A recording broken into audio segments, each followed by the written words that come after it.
मेरी साइड है। 15 किलोवाट का एक्जीकॉम का एसएमपीएस लगा हुआ है। 5 आरएन विजिबल है, तो 3 बीएम है, जिसमें से 2 बीएम विजिबल है, एक बैटरी खराब है।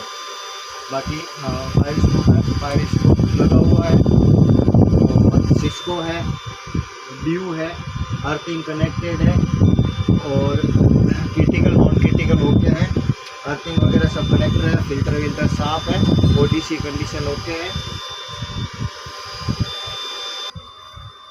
प्लास्टिक और एंट्री वगैरह पाइप सब ब्लॉक है। 10 kV का डीजी है आइसर का, ऑटोमेशन में है, ऑटोमेशन ऑन ओके है, ऑल पैरामीटर ओके है,